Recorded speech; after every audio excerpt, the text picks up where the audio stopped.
Yeah, you're probably looking at about £1,000 over each year. It was probably about £1,000.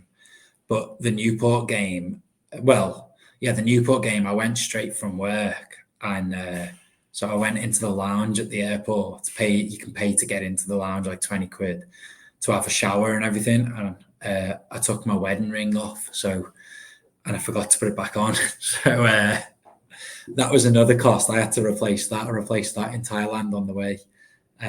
But yeah, I was working, and it's during the school year, so we beat Aldershot.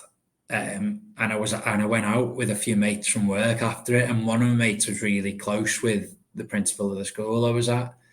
And I was speaking to him like, how do I go about asking for a couple of days off to get home to this game? And he was like, what he'll like is if you offer to take him out for dinner, take him to a nice restaurant, just say you need to chat to him, and just ask him. And that was it. Yeah, I just said, look, there's something at home and means a lot to me and my family, and I'd love to be able to go. Would I be able to take a couple of days of unpaid leave?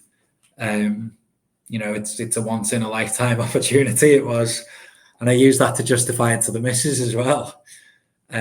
So he said that's fine. Yeah, so I went. I think, was that game on the Sunday, the Forest Green final? Yes, I think it was. So I think I flew back on the Friday night. Would it have been the Friday night? I think I flew back on the Friday night. I landed on the Saturday morning. My mum came down to London and met us and a few of the lads, and we stayed over on the Saturday in London.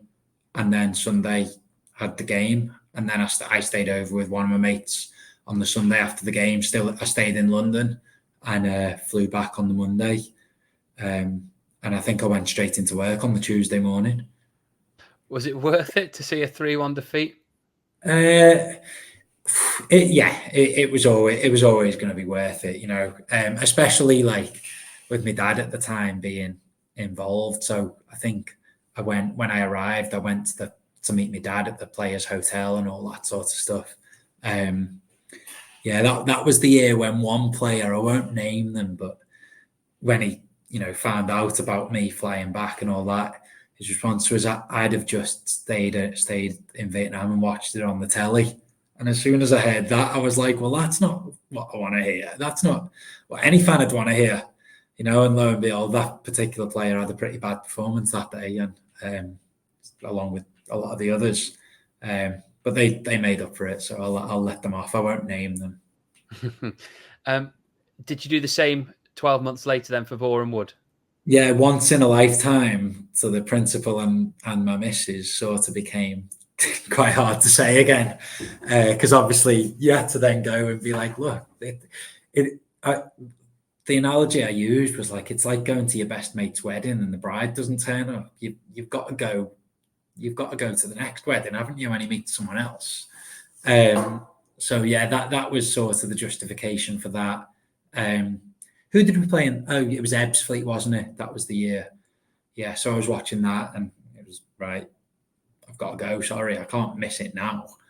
And because one of my mate Steve, who lives in China, he was at the Forest Green game, but then he didn't make the Boreham Wood game. And I wouldn't be able to live with myself the way it went and all that. Yeah. Was that the ultimate for you in terms of watching Tranmere that game? Or have there been others that have surpassed it? Yeah, I think, look, a lot of sort of the older generation, not even the older generation, but people say Everton and Bolton in the semi-final and all that. And they obviously are massive, they're sort of seminal moments in following Tranmere. But that day, that Boreham Wood game, it was different.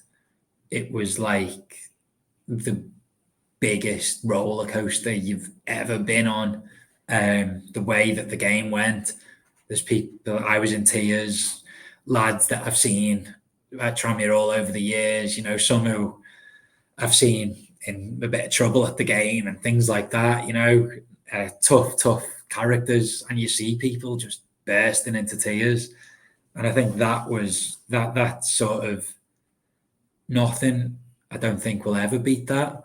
It's like if you could bottle a feeling and sell it, like that was it, you know. I don't think anything in terms of drama, in terms of emotion, I don't think anything ever beats that.